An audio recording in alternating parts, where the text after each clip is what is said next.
From the Leslie Dan Faculty of Pharmacy at the University of Toronto, this is the I'm Pharmacy podcast. And I'm Mina Tadros. So you have a good idea. A great idea. No, an amazing idea. The science is solid. The tech is exciting. People are interested. They keep telling you how this is going to change things. The innovation and its success seems certain. And yet, time and time again, as we prepared for this episode, we read stories about this failure. A failure to jump from a technology and an exciting idea to scaling up and having something accepted and being successful. This must be the most challenging step of innovation. You're on the edge, you have something good or a great discovery or an idea, and you're ready to launch. But perhaps this is also where the greatest errors occur. And in my opinion, probably the most heartbreaking of all. How do we evolve from concepts to tangible solutions? How do we ensure we don't misfire? Today we talk prototypes, minimal viable products, as I've learned are called MVPs. These early versions are not just preliminary iterations, they are critical in gathering real-world feedback, allowing for iterative refinements that sharpen the fit within the market. As we explore the art of prototyping and early launches, we'll explore how these foundational ideas are assessed for market fit and how do you ensure a proper launch. Join us today as we explore the intricate dance of innovation and practicality, where each prototype, the patience of holding back and yet dipping your toes into the ocean of potential. Together, we'll uncover how these early models are pivotal in paving the way for innovation to really take flight. To explore this idea of early launches and prototyping, I spoke with Dr. Keith Pardee, an associate professor here at the Leslie Dan Faculty of Pharmacy at the University of Toronto, and the Canada Research Chair in Synthetic Biology and Human Health. Dr. Pardee's lab works at exploring how to make synthetic biology help solve problems in diagnostics and drug manufacturing. At the highest level, we work in the area of biotechnology, and our lab is dedicated to improving access to healthcare. And we do this primarily by making innovative tools for portable molecular diagnostics. So this is like a replacement for PCR. And we make tools for making the drug manufacturing, so production of protein-based drugs and peptide-based drugs at the point of need, so local production.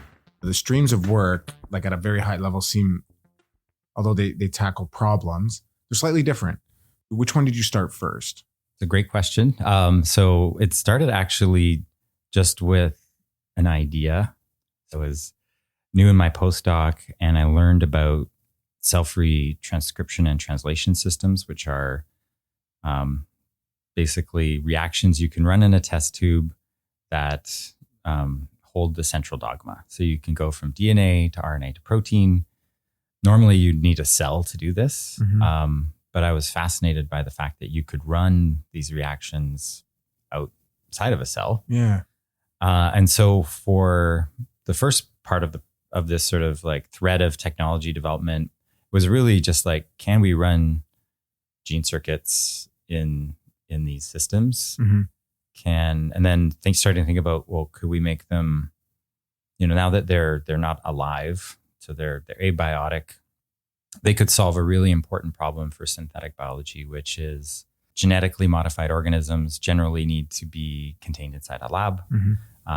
So could we use these to run genetically encoded tools instead of cells so that you could take these tools of synthetic biology into the real world in a way that's biologically safe? Yeah. So the first project was really focused on just like proof of concept. We figured out that we could freeze dry these cell-free systems. So you could sort of think of that as just like Lipton soup.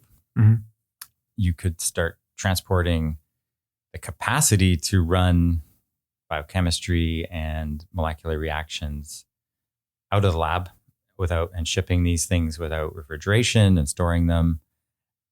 And then started thinking about, well, what would we do if we could do that? So over lunch with Alex Green, who's a fellow Canadian, and he had developed during his postdoc these new molecular switches that could detect specific sequences of nucleic acid, sort of RNA or DNA sequence. Right. Sort of a natural fit that let's run your tools, they're called toehold switches, in cell-free systems. Let's see if it works. And it did. And then, okay, well, let's see if we can detect, at the time there was an outbreak of Ebola in West Africa. So let's see if we can detect the Zaire and the Sudan strains of Ebola with this. Yes, we can. So it was just sort of that progression. And then the outbreak of Zika in Latin America happened. Yeah. And Jim Collins, who was my postdoc supervisor, sort of called us both up and said, hey, seems like we could probably make a contribution here. And so us and a large team of folks from many different institutions came together, and in, I think it was 8 weeks, we had functional diagnostics for the Zika virus. You jump on this conference call, everyone's like, hey, there's this Zika thing brewing. We think that the technology and stuff that you guys have been developing might be a really good fit for this. Start the story from there. This was actually a really interesting experience, having the support of Jim Collins and the Wyss Institute. Yeah. Basically, we decided that this was important. There was a clock ticking, right? Like this needed to be solved now, not a year from now or 2 years from now, which is sort of what the pace of science is usually, right? Yeah.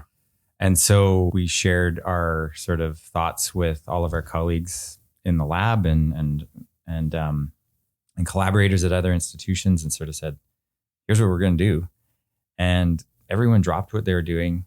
And for, 6 to 8 weeks, we all just focused on this problem. And it was amazing. Like we got the paper written in like experiments done, validated, samples from infected monkeys shipped, validated, and then paper written and submitted all in, I can't remember exactly, but it was like eight weeks or something. Right. It was really amazing. Yeah. And so there was this sprint sort of mode, which was really amazing. Yeah. To be able to harness that. It's amazing what a crisis will make people do. Yeah. It was really cool. And then, so after you validated it, you wrote the paper, how do you start testing it in Brazil? So at the time, you couldn't get samples out of Brazil. Okay. Which makes sense, patient confidentiality and just, the whole concerns about biopiracy and things like that. So what we did was we moved to them. So we wrote a grant. It was a team grant funded by CICHR and IDRC. We got funded. It supported 5 institutions. 3 of them were in Latin America, 1 in Ecuador, 1 in Colombia, and 1 in Brazil. And we just started going again. So this time the mission was, let's validate the technology on patient samples in a region of endemic infection. Mm-hmm. And this was, I think, my second grant I ever wrote. And we were great. It was great. We got funded, but then I realized that our partners in Latin America didn't have the instrumentation that we needed to run these like low volume reactions, which is the economics for this test required low volume reactions. Yeah. So I had 2 amazing grad students, Olivia and Sarai, and we built our own version of that piece of equipment. Yeah. It cost $500 instead of $30,000 to $70,000. Whoa. It fit in a suitcase, and we brought them down to our partners in Latin America and ended up founding a company around that piece of equipment. That was it was called LSK Technologies, the company, and it was acquired by Nicoya May 2022. But you didn't build those things to build a company. No, we didn't. No. Yeah. No, we built it, and then halfway through the project, we were like, hold on. There's something here. This is not just Zika virus detection device. This is a broadly useful device. Hearing Dr. Pardee's story about how the innovation was developed to solve a specific problem, and then thinking about where else that problem may exist, raises questions about how ideas and fit are found. I wanted to switch gears and explore if this is true in other areas of innovation. So I spoke with Mike Sullivan and his work in the data analytics field. I'm Mike Sullivan. I'm the CEO and co-founder of Cubic Health. And for the 2023-24 academic year, I'm the leader in residence at the Leslie Down Faculty of Pharmacy. So why don't we start with story time? So how did your story start? You're a pharmacist. I'm guessing this started after pharmacy school. So you graduated pharmacy school, and where did your story lead you? Well, it's interesting. I tell this to students that I speak with. I'm a son of a pharmacist. So my dad had an independent pharmacy. I grew up in a store. I didn't really give anything else any thought. And all of a sudden, I am sitting in a dorm room at the University of Saskatchewan thinking like, wait, hold on a second. Like, what have I done? Is this really what I want to do? I literally did not even consider any other path. Yeah. And when I was in my second year of the program at U of S, of course, this is way before any entry-level PharmD days, I had won a literary contest with CAPSI that let me go to the PDW conference. Oh, cool. And I remember in the little bio piece that they had there that was published in the CPJ, it said, Mike Sullivan's a second year pharmacy student at the University of Saskatchewan. And when he graduates, he wants to get a PharmD and work at hospital pharmacy or something to that extent. Yeah. And where I ended up was obviously, 180 degrees different from what I thought. So I kind of had this vision that I would sort of, run into this clinical world. And then I realized that's not really where my strengths were. I got involved with our National Student Association. In doing so, I met somebody at U of T and somebody at the University of Manitoba. And the three of us ended up being the co-founders of Cubic back in 2003. So had I not have gotten involved with CAPSI, there's no chance I would have met those guys. Very unlikely I would have gotten involved with we wouldn't have had Cubic. But where Cubic came from was when I graduated, I moved to Toronto, took a job working at Apotex and working with professional program development. And my sort of motto when I started was, I was in my early 20s. I was living in Toronto. It was great. It was just a real adventure. Yeah. Was just say yes to everything. And as a result of that, I got invited to a meeting that was happening because the HR department at Apotex was connected to our department, and the VP of HR was hosting this meeting. And my boss at the time said, why don't you come join this? I'm not really sure what this is about, but let's, but I've been asked to join. My boss was asked to join. He's like, why don't you come with me? Mm-hmm. So I came and listened, and this gentleman came in and he started talking about wanting support from Apotex about how he could go around and effectively try to get employers to start looking at utilization of generic drug products back in the day and increasing them because there was very poor penetration. And he's going on about these employers, and I'm sitting there and I'm thinking, what is this guy talking about? Because here I am, I grew up in a pharmacy. I was licensed. I was working one evening a week and every other weekend till midnight. So, I was there, a practicing pharmacist, newly minted. I'd had my license for all of about 3 or 4 months. And I thought to myself, what is this guy talking about with these employers? So then I finally put my hand up in the meeting and said, I don't understand what you're talking about.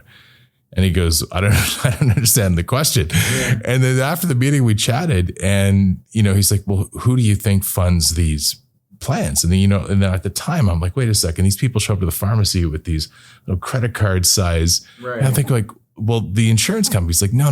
The insurance companies are the ones that are finalizing the transaction. They're all funded by these employers. And that's when the light bulb went off. Like, wait a second. And of course, this was in the early 2000s. And this was just at the beginning of the specialty drug era. Right. And I remember thinking, wait a second.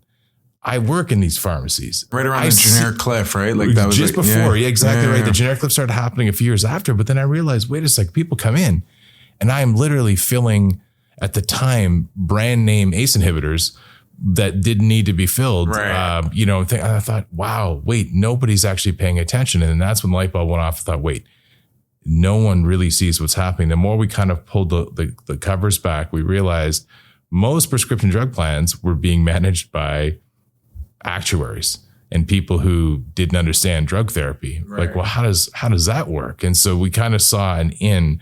And so the whole story was that at that point in time, I sort of couldn't unsee what I saw. Yeah. So I decided to go back to business school, get a finance background so I could actually feel somewhat competent opening a business. And then 6 months after I finished business school, we started Cubic.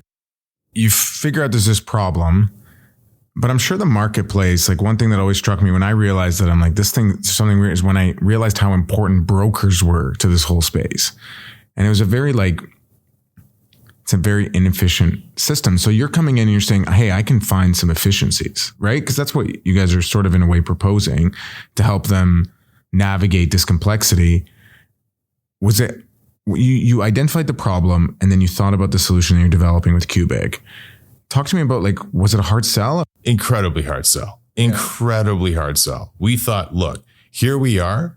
We're building technology ourselves. We're building tools to be able to mine data really deeply. I'll tell you the other part of the story. After that meeting at Apotex, the gentleman pulled me aside and said, listen, you're a pharmacist. I have a pharmacist working for me, but she's moving overseas. So I'm looking for a pharmacist to help me with some projects. And I said, well, what kind of work are you looking for? And he said, well, I do these reports and I charge employers X amount of dollars for these reports, and I need a pharmacist to do the drug piece. So I said, yeah, I'd love to do it. The very first report that I did, I literally got reams and reams of data in Excel back then with people's names and SIN numbers. It was crazy. And I had to effectively put this all together and try to classify it and make sense of it. It took me 86 hours to do the first project. 86 hours, I made $500. Yeah. And the second project, it was about 74, 75 hours. Yeah. And then I realized, wait a second, like, this is great, except, but I mean, we can't, like, this doesn't make any sense. Not to mention, like, this doesn't scale. So that's when the idea was, well, hold on, maybe we can build some technology to take this further and help to scale it with bigger plans. So that's where the idea for Cubic came from, because we knew there was a demand and there was ignorance. But when we got in there, the sell was so long. We just figured, listen, we've got this great technology. We're pharmacists. We can be the pastry chefs in the kitchen, just slaving over the hot stove, making the product. And then we can hand them off to the wait staff and they can bring it to the table. Everyone's happy. The customer eating is happy. The wait staff looks good. The restaurant looks good. Everyone's happy. And then we're in the back and we're happy to be in the back. But then we realized, wait a second, nobody actually wanted to solve the problem. And nobody wanted to be so like, yeah, that's great. Thanks for coming out. And for the first number of years, because we bootstrapped Cubic, we just put whatever money we could find and borrow into a bucket and basically says, let's go. So we bootstrapped it. We never had any outside shareholders or investors. And we just it was your classic, like, startup working out of an attic and doing what we could. Who were you trying to sell it to at first? The benefits consultants and brokers. Okay. That was the first channel. And then we went to these insurance companies and said, hey, listen, we've got this great technology we're building from scratch where we could take your data and we can help you better understand where some of the risks are. We can help you sort of look more forward to see what's coming. Like, we can help you. Like, we were doing analytics before analytics was kind of a buzzword, right? Yeah. And you were like a decade ahead of time. Yeah. And we said, and they sort of looked at us like, again, why? Well, the brokers are like, why would I do this? They were like, this is ridiculous. Yeah. And then the insurance companies were like, this is ridiculous. Our business is premium in, process claim. Like, we don't need to worry about all this other sort of stuff. So we basically, so it's not brains that gets you anywhere. It's sort of how you deal with what comes to you. And then eventually every door was shut to us except for one. And that was the actual plan sponsor, the person paying the bill. And that was the most fortunate thing that ever happened. There's just stuff. So your first few clients, was there a tipping point for them that made them say yes, or they just wanted help? Like, they were just like, I'm drowning. Like, what was the sell for them? Typically speaking, be one of a few things. Number one, they were drowning and they needed something. Yeah. And that was the right place, right time for us. Number two, they were really upset with what information they were or weren't getting from their vendor. And they liked the fact that somebody like us could come in and be able to really get right down into the weeds and, identify things down to $1. So they liked that. And then the third was situations where consultants had their neck in the guillotine, and a client was asking them a very pointed question, saying, I need an answer on this. But the consultants didn't know how to get the answer. Yeah. And they didn't want to be responsible for providing the wrong answers. So that's where sometimes we would get calls from them being like, hey, can you answer this question for me? So we typically came in at a pure necessity and need because people didn't understand what we did. And that's how we kind of got going. It really struck me in the search for value proposition and model fit, how there was different pathways to get to the same point. With Dr. Pardee, we saw that solving his own problems and his work helped find a model fit that he was able to scale. On the other hand, Mike and his team had to use a stepwise approach to find the value proposition with the right end user. Lots of ways to get to the same points. What other lessons are out there as we think about prototyping and scaling, from innovation to model fit? Here's Dr. Pardee again. I like that comparison you made about like why it's important for society to have that jump in certain spaces from development of technologies to actually allowing people in the public to see it and how you scale up. Were there lessons that you learned as an academic that applied to like sort of the entrepreneurial spirit? Like you run your own lab and you're trying to find, like, were there things, and then what things were like starkly different that you're like, these are lessons learned? I mean, I think running a lab is like very entrepreneurial, right? Your job is like to go out, secure funding, right? And train students and publish papers and communicate the science. Yeah. So your product is different. So there's a lot of the same skills you need. The simplest way I can think of it is you're looking at the same thing through a different lens or through a different perspective, right? Yeah. So, with the goal in academia of innovating and communicating science effectively versus in business, how do you manufacture this product at a cost the market will support? Right. Is this something the world cares about? And so all of the companies that we've started have started with incubators on campus like UTest, H2I, Creative Destruction Labs, but also this NSERC market assessment, which is basically taking what you think is your value proposition, going out to thought leaders in the space and asking for feedback. Some of this sounds like when you're trying to pitch a grant, you're trying to convince someone that this is important and there's like a market fit there, versus like in a business, you're trying to see if there's market, like is someone willing to buy this? Right. Was there a disconnect between what you thought was important and what the market was willing? Like, absolutely. Or was this the home run because you actually, both of them seemed to align? I would say, we were on the dartboard. Okay, so you weren't like, but we weren't hitting the bullseye. I would say in most cases, right? It was really that process of market assessment, but also going out to venture capital, and through these incubator programs I mentioned, basically getting like critiqued, right? Like it's hard. What's harsher, peer review or the VC critiques? VC critiques. Oh, really? For sure. And they're not even blinded, it's like that. Cause sometimes I feel like that the peer review is pretty rough because we don't know who they are half the time, right? It's true, but it's brutally honest, but it's always delivered in a well-meaning way. Yeah. Right? Like it's meant to be constructive. Does it make sense to fund a company that's building widgets that the world won't need or doesn't need or doesn't want? And actually that feedback also helps me in my academic lab with like making sure that I'm working on problems that are relevant to the real world. Yeah, absolutely. Did you feel well supported as you made that transition from scientist to entrepreneur? It's stressful, right? I mean, there's no doubt about it, right? Yeah. But I would say it's like any challenge. It's not a special challenge. It's like any challenge where you're going somewhere you've never been before. Yeah. It's that first step, and then it's the next step, and it's this, and so on and so forth. You just walk. Was it humbling? It was exciting. Yeah. It was super exciting. I don't think it was humbling because we were just too excited to realize, we were just like, oh. But it was certainly, there are moments that were intensely stressful, but also great. Yeah. So, yeah. Sounds like an adventure. I wanted to learn more about if the model fit process was a one-time at the beginning of the story, or if there was an iterative process to new innovations in this space. Here's Mike again talking about how to iteratively approach innovation.